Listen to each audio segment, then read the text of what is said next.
Tom here, and welcome agents.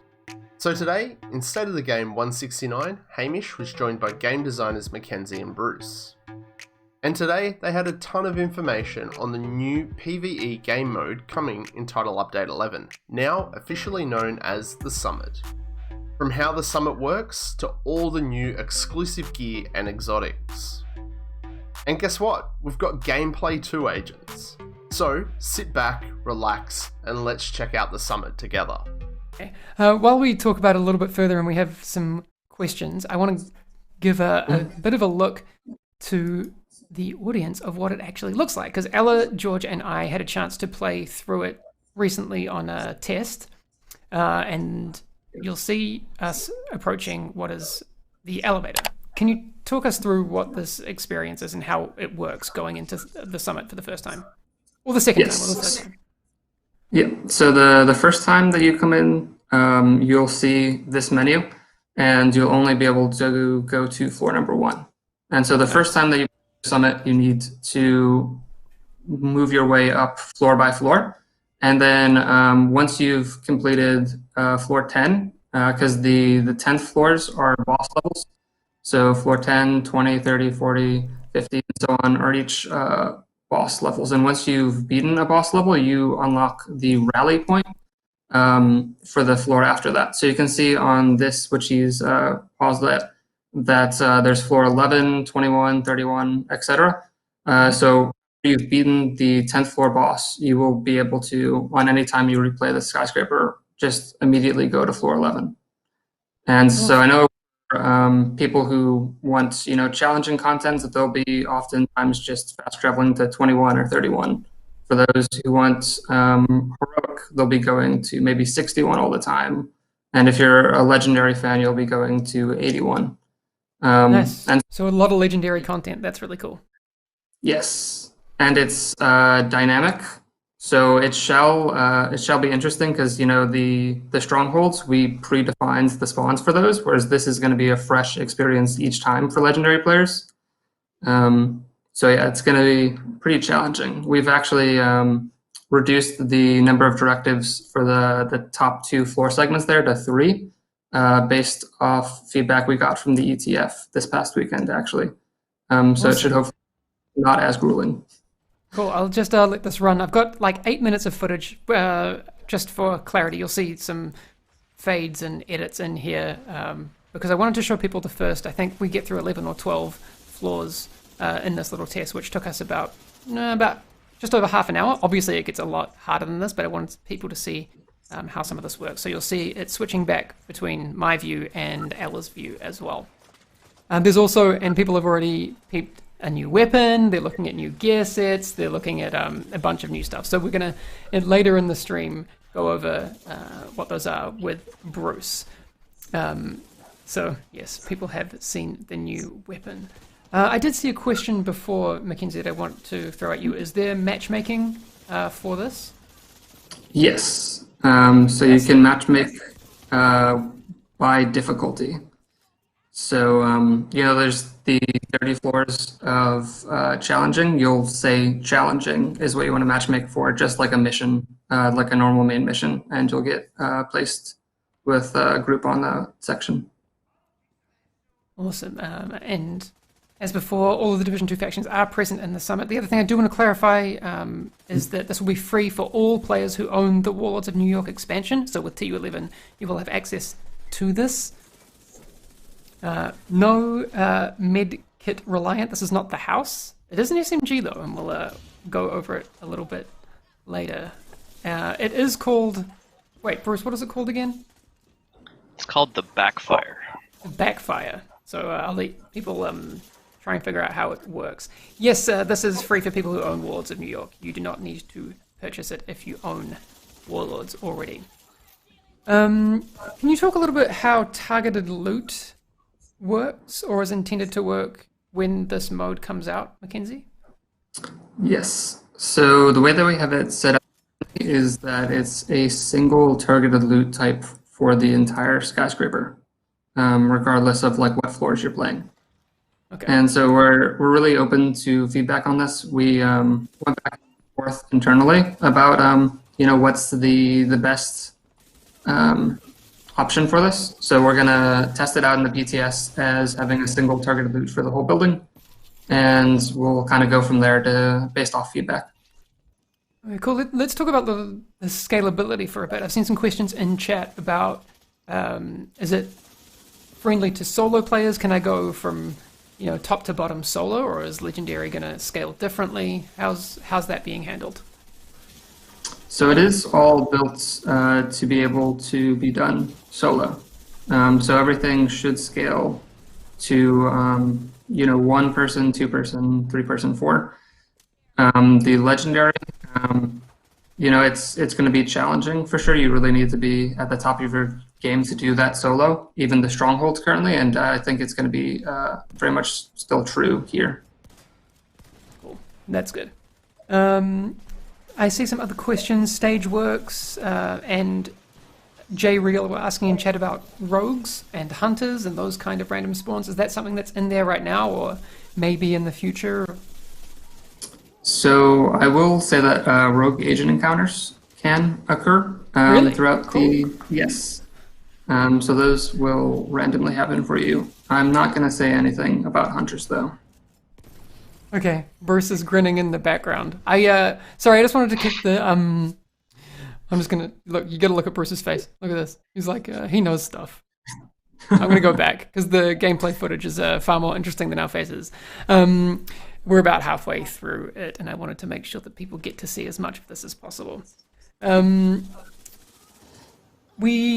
don't think we have a date for the PTS just yet. I'm going to check my notes again, and since I do have a date, but I'll get to that a little bit later in the stream. So make sure you hang around for news on when the PTS is becoming available, because we will have a bit of a discussion about that later in the stream. I could tell you now, but I'm not going to because we're talking about the summit. Bruce, did you have a chance to play on the test server? I did, yeah. What's your take? It's pretty neat. We played for a couple hours on Friday and did the first 30 floors, and it was fun. It was especially fun for me as a way to just sort of I mean, we'll talk about it in a bit, but I tried to combine as much of the new gear as possible. And okay. I mean, I would, of course we design these things not within a vacuum, but with considering this SMG, this exotic SMG does this, and then the new gear set does that, and the new brand is also going to be, there's synergy. We always try to make these things as a sort of package, right? But it was really validating to throw a build together that used the new gear set, a piece of the new brand set, the Backfire SMG, and one of the other exotics, and just have it be monstrously powerful. But that being said, we weren't doing the hardest floors. So. Yeah. So I do want to point out, Ella's just sending me a message. I'm going to talk about it a little bit mechanically soon. But this SMG has a very unique mechanic where you'll see it. It applies a bleed to you, which is maybe a little strange to deal with, but I'll have Bruce explain it once we get to the new gear and weapons part of the stream, because we have a lot to go through. I've got a couple of minutes left on this footage, and I do want to kind of just keep going through it. Bruce, did you find that the way that you played was different from how you'd played previous gear sets and weapons before? Is it mechanically with this quite different? Gear in particular? Yeah, with some of the stuff that people can expect in TU11 and Season 3. Yeah, I don't normally play a hyper-aggressive up-close and personal build. I sort of tend towards the mid-range assault rifle build. But I also I almost always use some sort of a hybrid build with, where I can rely on myself for some element of self-sustain and or crowd control to give myself a little bit of breathing room and all that kind of stuff. So, it was satisfying to play with a gear set and exotics that just kind of do all of that in a way, but you have to play full throttle, all gas, no brakes, because the minute where I would get into a situation where I had overextended myself and didn't have an opportunity to either clinch a kill or confirm a kill, which is hint one of the exotic effects for the new backpack, and then therefore be able to go pick up that thing that drops from it. You could very easily get yourself into a sticky situation and get yourself plastered. But yeah, it was really fun. Like, I actually really enjoyed playing with it was myself and Adrian and Nikki. Nikki was my pocket healer for most of the run, so having a fixer drone following me constantly, certainly helped. Nice. Okay, that's all the footage that I have for right now. But this is going to be on the PTS very soon. What were you saying? Sorry? Yeah. Oh, there were some questions in the chat that I wanted to respond to. Please. So there was a question about the factions. So all the Washington, D.C. factions can also appear in Skyscraper. So you'll see the Hyenas, the Shrew Suns, the Black Tusk, and the Outcasts in here.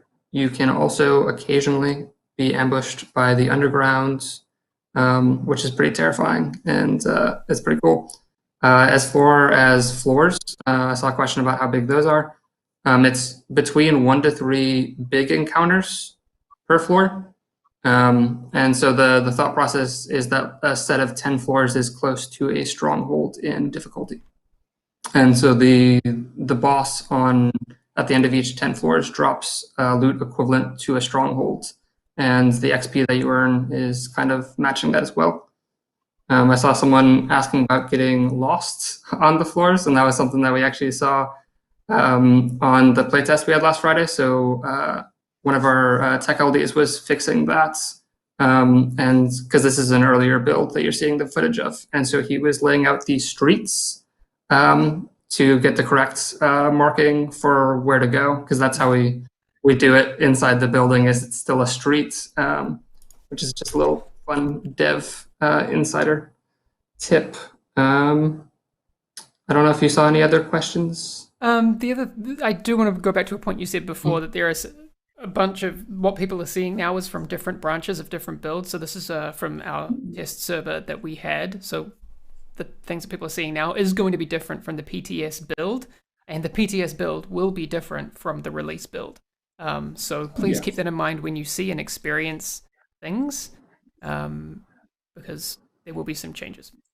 Yes, like the team has been really pushing on this, and we're continuing to make updates. Like, lots of improvements were coming in just today.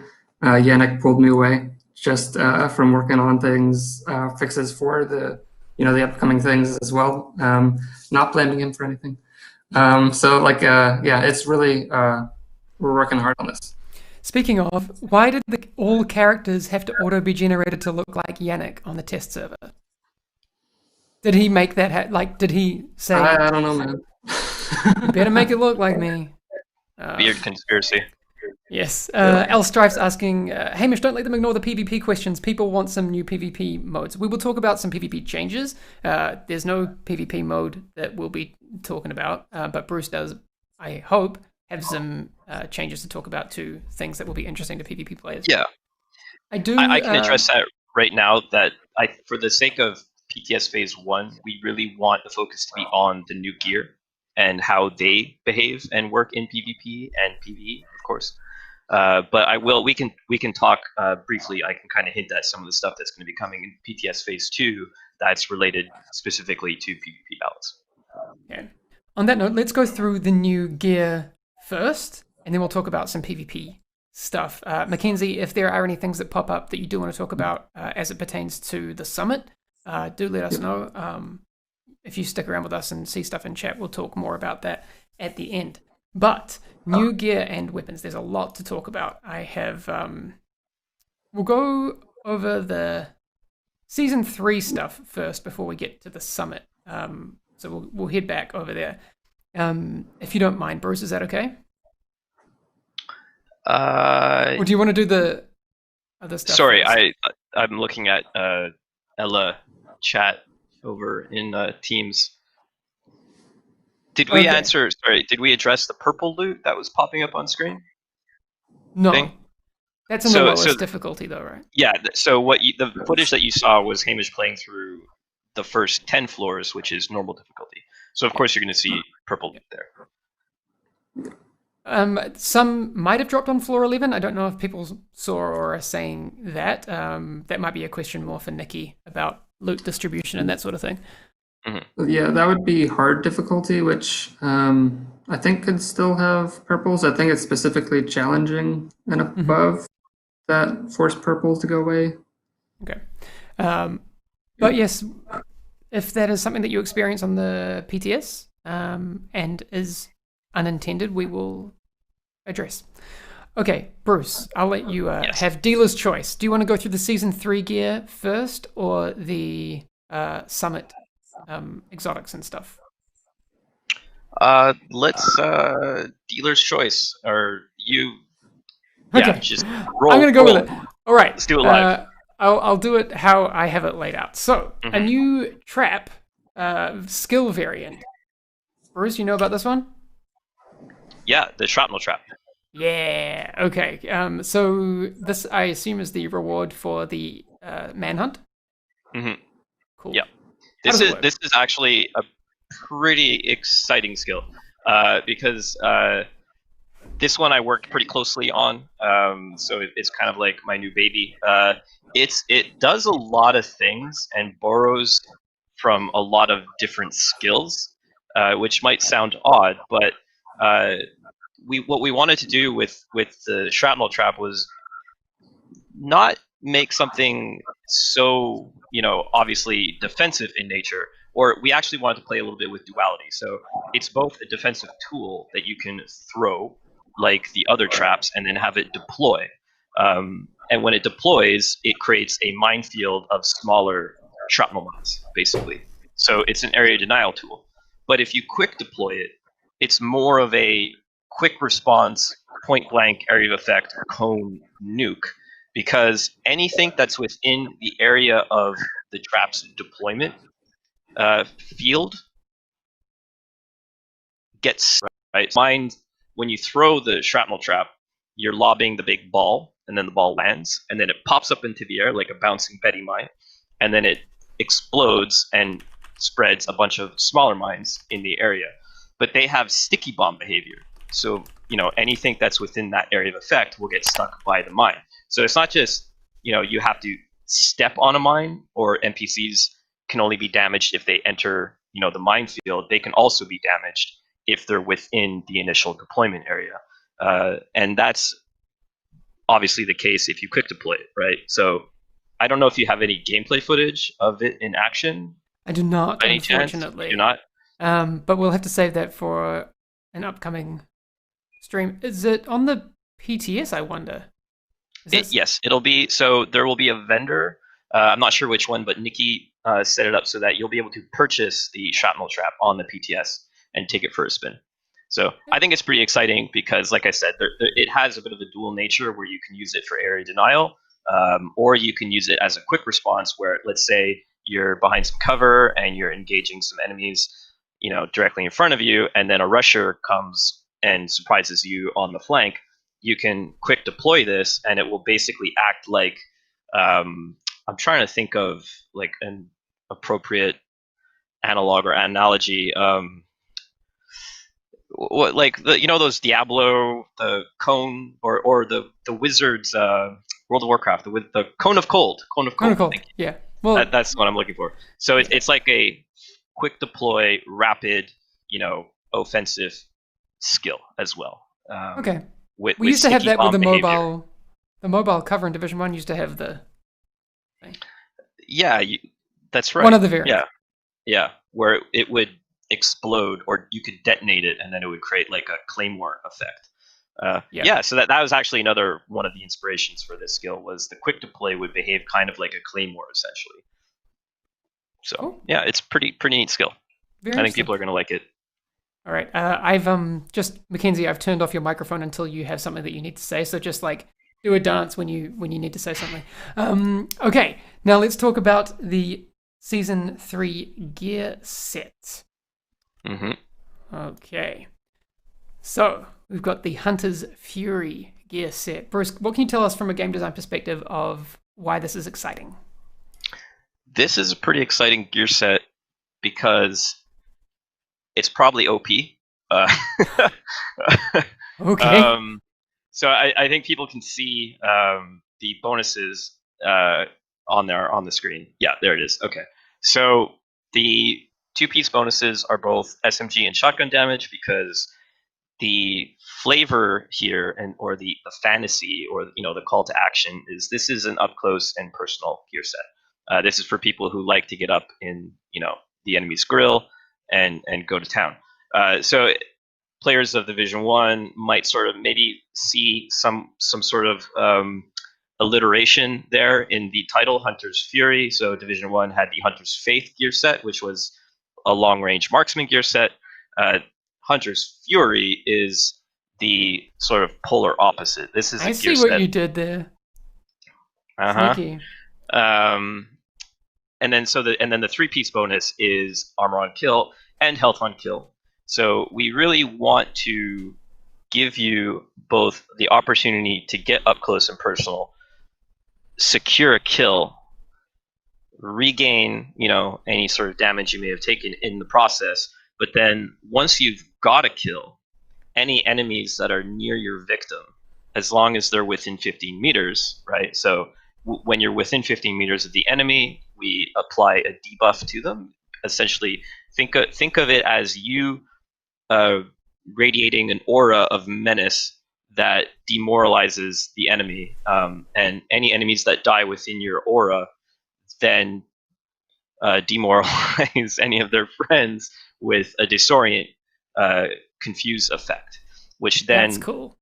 Ideally you use that opportunity to then kill the next nearest victim and so on, and become the apex predator that you are. Just to clarify, I saw in the description that it says it will increase your damage. So if I'm applying that, I think it was 15 meters, or that debuff to the enemies, they only take the extra damage from me, correct? It only applies to you. Yeah. Right. You are the hunter or huntress, so only you gain that benefit. Cool. All right, there are some new weapons as well coming in Season 3, and these each have named versions, do they not? Mm-hmm. Yep. I don't have any examples of this card named version, but do you remember what the talent on the named version of this is? So the named variant of the card 45 is called the TDI card Custom, which is a bit of a throwback for anyone who's familiar or has played the Ghost Recon. There's a Future Soldier or Future Soldier 2 or one of the Ghost Recons on back in the day. There was this exact pistol, and because this is a sort of prototype technology, we decided to play with that. And so the named version of this gun, it doesn't have a unique talent, or a perfect talent rather, but when using the pistol, as in when you are holding it in your hands, you get +1 skill tier. Just to clarify, this is not the named version. So no, this is the generic version.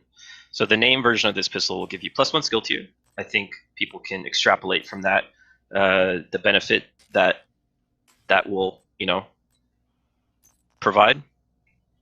Yep. And then there's also the other new weapon that's coming with TU11 in Season 3 is the 612 shotgun. Nice. You have this that one right here. Yep. This also has a named variant, and the named variants, again, we decided to not go with perfect talents this time, and this shotgun gives you some armor on kills, which is not normally something that's accessible as an attribute on shotguns or any weapons for that matter. So again, I think you might be seeing a pattern here where we're encouraging you to get up close and personal, have some self-sustain in your build in the form of armor on kill and regen and all that stuff to dominate the battlefield.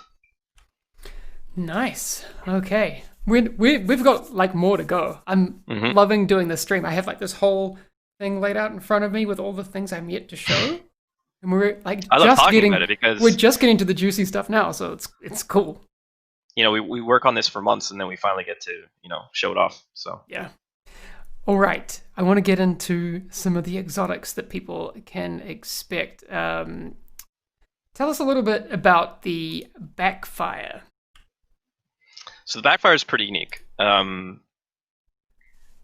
As you can see, it's a pretty gnarly, spiky, violent-looking thing, and we decided to really lean into that. So what it does is, as you shoot and hit the enemy, you're building up a stack called Payment in Kind, which increases your critical hit damage by 1% per stack and goes all the way up to 200 stacks. So 200% critical damage just from shooting the gun. However, when you reload and you grab that magazine wreathed in barbed wire, you apply a bleed to yourself, and that bleed's damage scales with the number of stacks of critical damage that you have. And I believe it's 0.5% of your total armor per tick of the bleed dot. So with 100 stacks, you're going to lose all of your armor over the course of 10 seconds, the duration of the bleed. And at 200 stacks, you're going to lose, twice that. So this thing can kill you. So that's just something that you need to be mindful of. However, with great power comes great responsibility, and we think that the trade-off is worth it. But there's also obviously ways with your gear to either mitigate it so it's not as much of a threat, or to just eliminate the bleed entirely through hazard protection and bleed resistance. Interesting. And there's various ways of achieving that. Yeah, I've just rewound the video so people can take another peep at that. On reload, apply a 10-second bleed to yourself, which deals 0.5% armor damage per stack. Yeah. Interesting. Okay. That is our first one. Wait, so my math is wrong. Sorry. Yeah, at 200 stacks, it's 100% of your armor. Okay. Thank you. Thanks, math. In terms of sources, how is this... how are players going to be able to get their hands on the backfire? Is that something that you know, or is that a Nikki question? That's a Nikki question, Okay. but if I'm not mistaken, it should be on the seasonal track. Okay. As Mackenzie's nodding. I think so. Yeah. Okay. Yeah. Cool. All right, we got that from Mackenzie. But I'm being roasted. I'm being roasted for my math. It's enough. late, okay? It's been a long day. There's been a lot of bug fixing and math fixing. Yannick used to be called Captain Exponential because he got linear and exponential wrong, and it will never ever change. I will. That was my worst on. subject in high school. So probably shouldn't be saying that live on. But No. Hey, it is what it is. Right. Come a long way.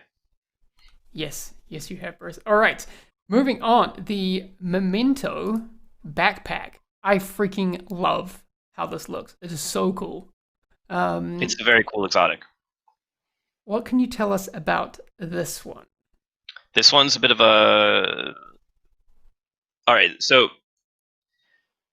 the Memento Backpack is interesting because it's interesting for a number of reasons.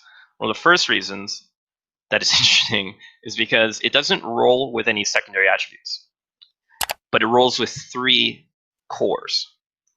So you've got the red core, weapon damage, the blue armor core, and you get a skill tier.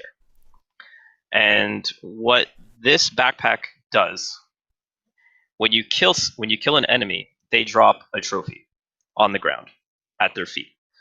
When you collect the trophy, you're going to receive 2 buffs. The first buff has a short duration, lasts 10 seconds, but the effect scales with the number of cores that you have on your gear. So if you have a all red build, you'll gain 30% weapon damage when you pick up a trophy. Or if you have an all blue build, you'll gain 100 or 120% bonus armor. And same with skill tiers. You'll gain what's called skill efficiency. Skill efficiency is a new attribute similar to weapon handling in that it does many things at once. So weapon handling increases your accuracy, stability, reload speed, and weapon swap speed. Skill efficiency, 1% skill efficiency is 1% skill damage, skill haste, skill repair, status effects, skill health, and I might be forgetting one. So it's just a big grab bag of all the things that you could possibly want as a skill user. And so really what we're trying to do here is embrace, this is the ultimate hybrid exotic, right? This is an exotic that works with any build.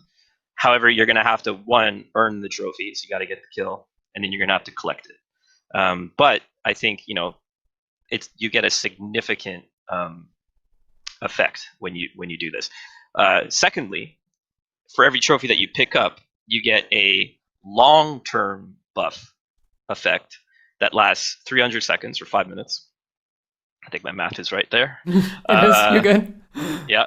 That lasts 300 seconds and gives you 1% weapon damage, 1% skill efficiency, and 0.1% armor regen per stack, stacking up to 30 times.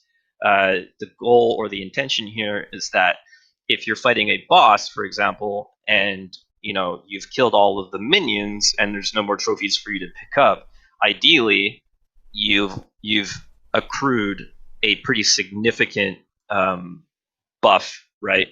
That essentially acts like one of a short duration buff effect, but persistently. But they stack. So what you can also do is kill minions and make sure that you just pick up each individual trophy as you need it, right? To maintain both effects. Meaning you could have 60% weapon damage. Well, if you were 6 red, you'd have 60% weapon damage, 20% bonus armor, and 5% skill efficiency on that pickup. But if you were some sort of a hybrid or combination therein, you'd have, those effects at their values. Yeah. Cool. So a bit of a mouthful, like maybe difficult to immediately wrap your head around.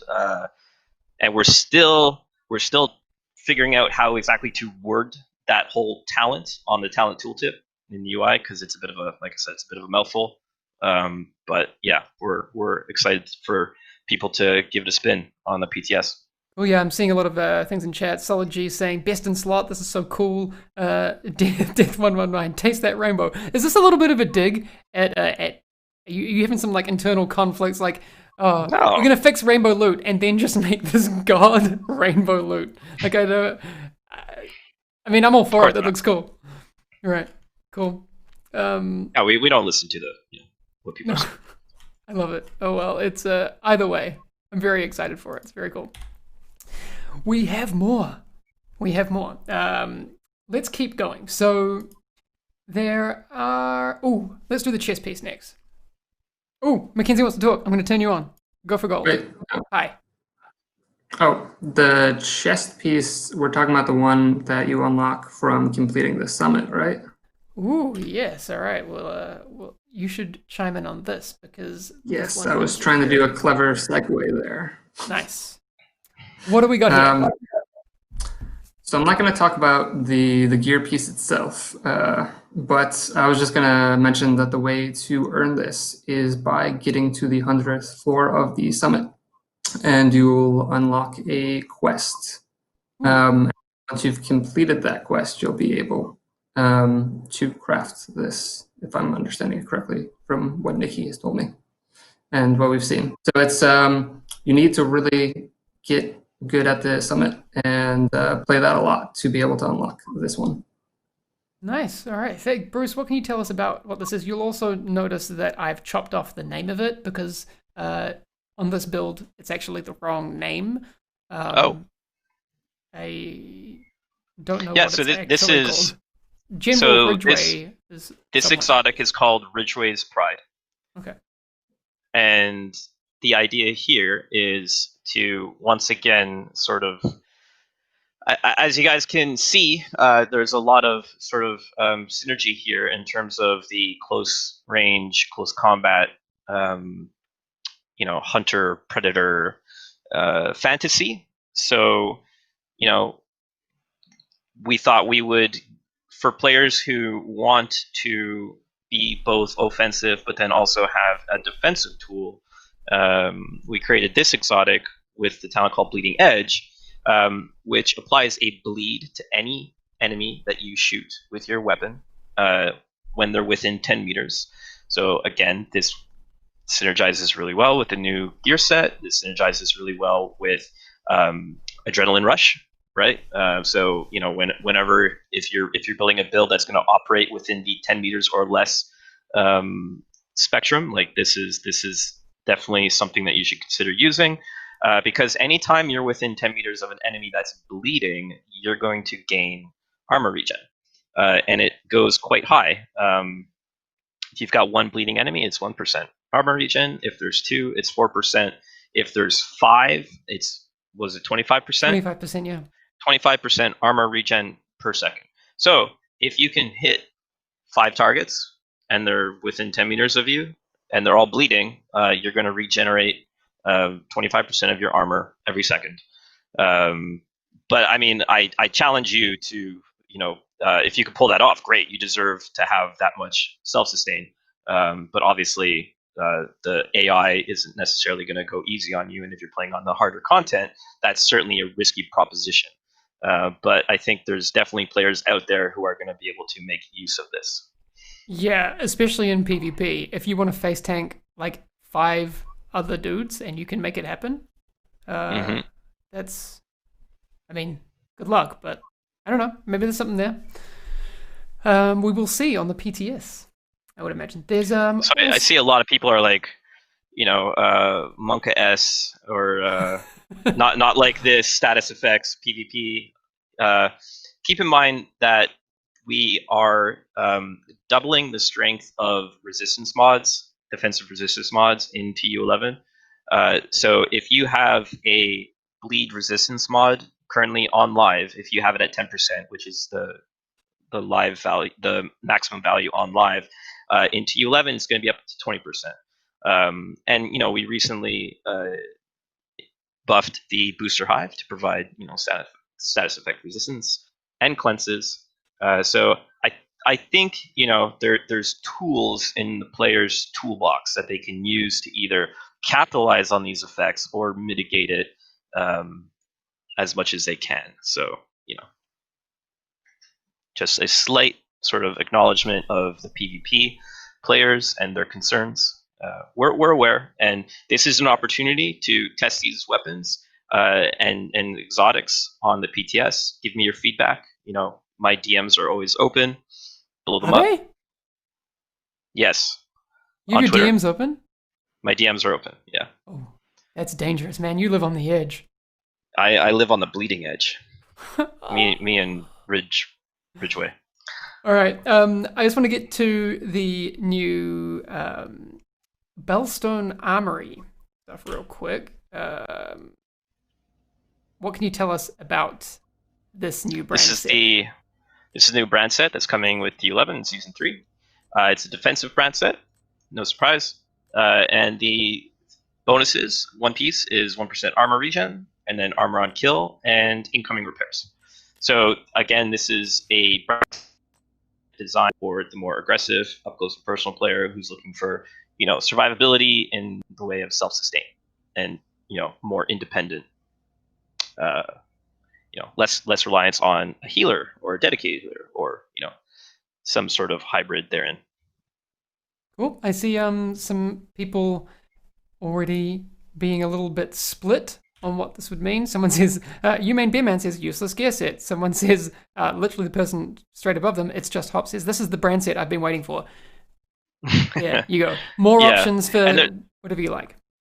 Yeah, and there's two, of course, there's 2 named gear pieces that will be coming with Season 3. I don't think we have images or slides for those, do we? No, I'm the Liquid out. Engineer and Everyday Carrier. So they'll come with 2 new perfect talents. The chest piece has perfectly efficient. So that's the armor kit refund talent with a 50% chance to not consume your armor kit on use.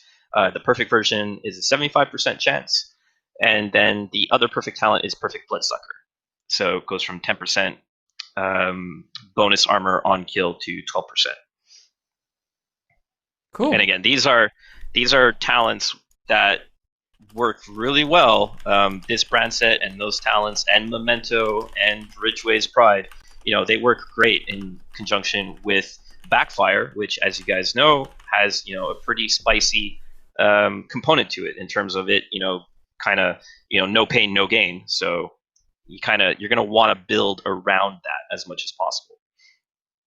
And I think we're hopefully giving some of those tools. Nice. There is apparently an image for like a nice, pretty image that people could maybe use as a backpack for the Ridgeway chest piece. I didn't.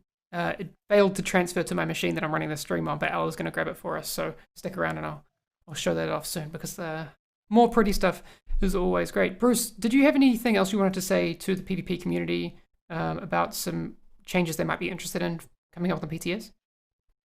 Yeah, so PTS Phase 2 is going to have some balance adjustments. I've already mentioned this on Twitter, but for anyone who doesn't follow me on Twitter, at BruceWK.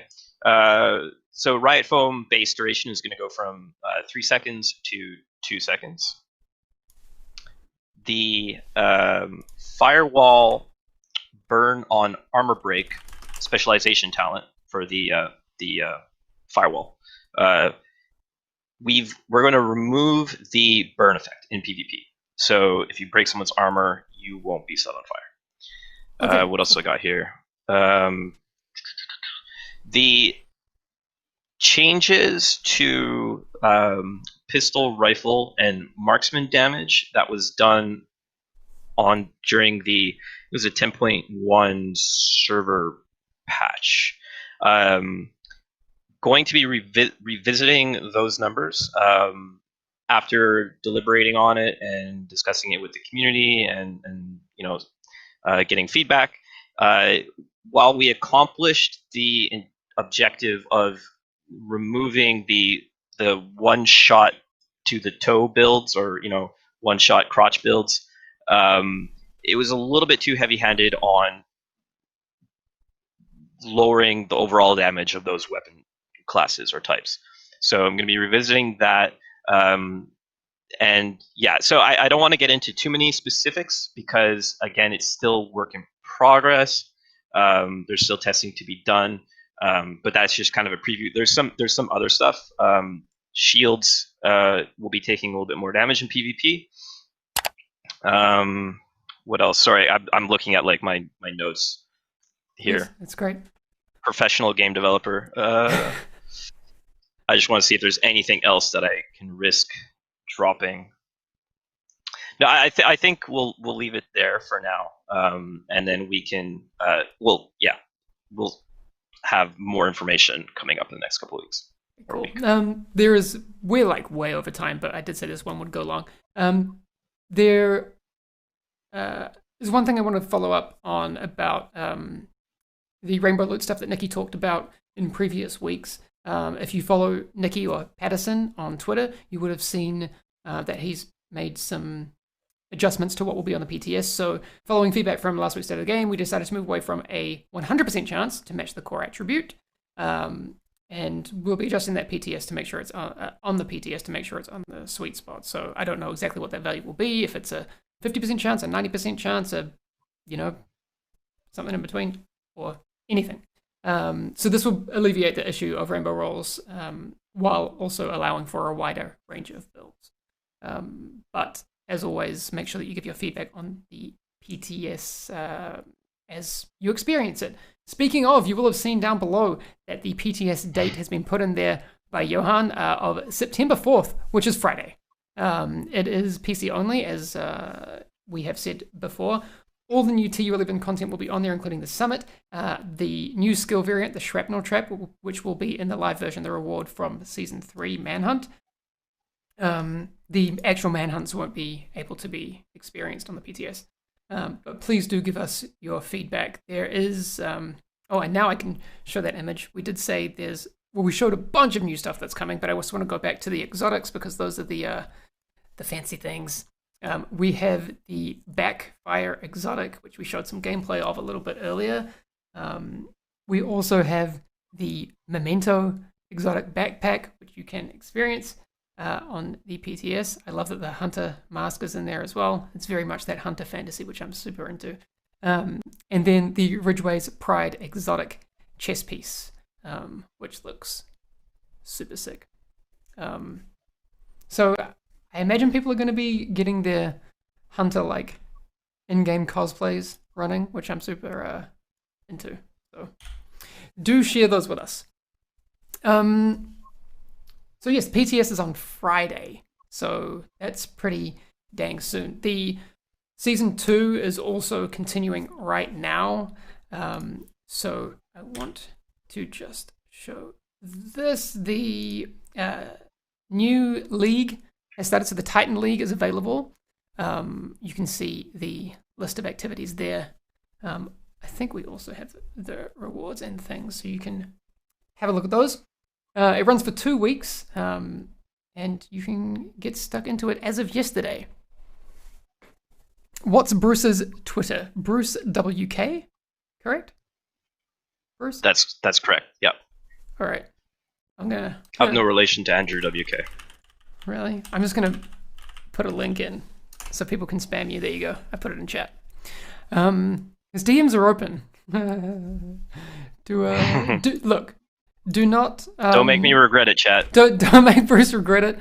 This is I used to, and then I had to stop. So be nice to Bruce, please. Otherwise, he's going to he's going to delete his Twitter account, and you'll never see him again. That's definitely what'll happen.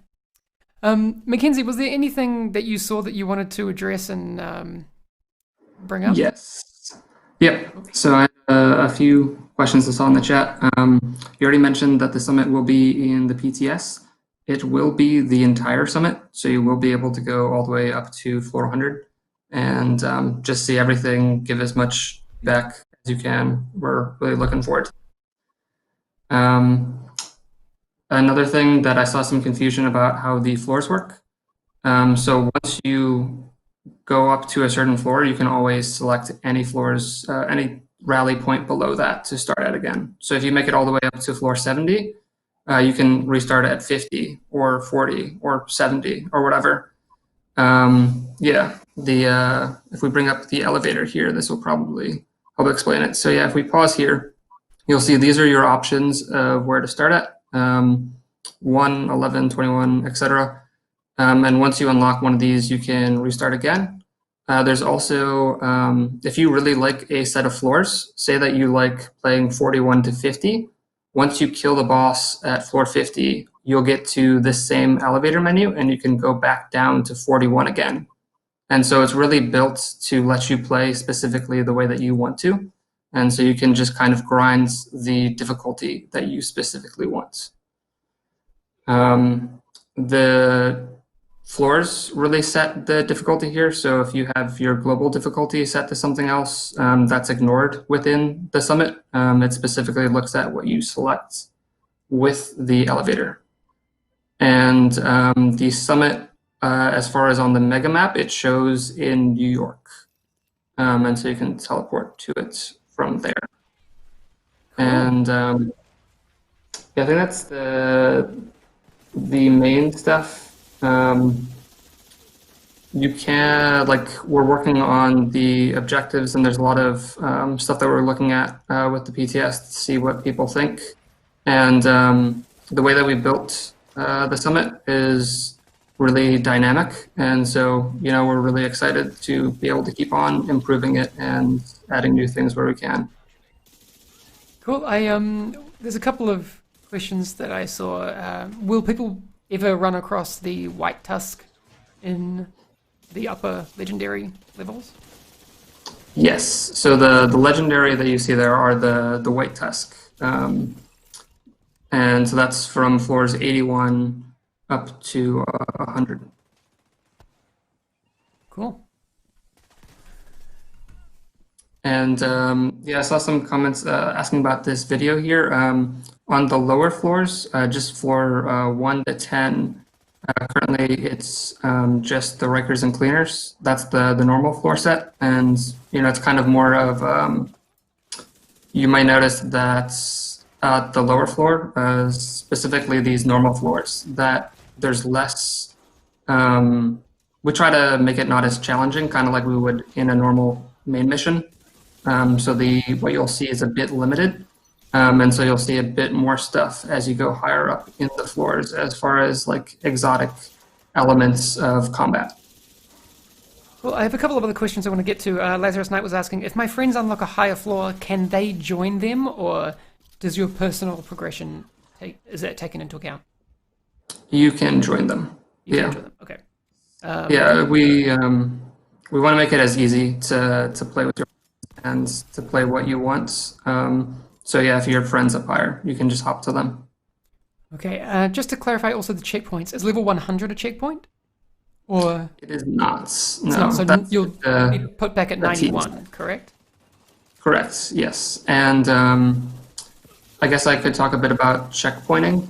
When you die, there's a specific you will respawn at the last elevator you took. And so you'll take elevators up every 3 floors. And so like if you were to die on floor 8, you'll respawn at floor 7. So there is, that's something to keep in mind. But that goes all the way up the entire building. Even in Legendary, you'll still have that be able to respawn every 3 floors. And on boss floors as well, there's a checkpoint. Yeah. Awesome. Okay, and people, again, you can experience this on the PTS starting on Friday. And we definitely need your feedback. I know Mackenzie and Bruce will probably be on the forums checking out everything. So make sure you give them good, concise feedback. And we'll be watching streams and all that sort of stuff as well.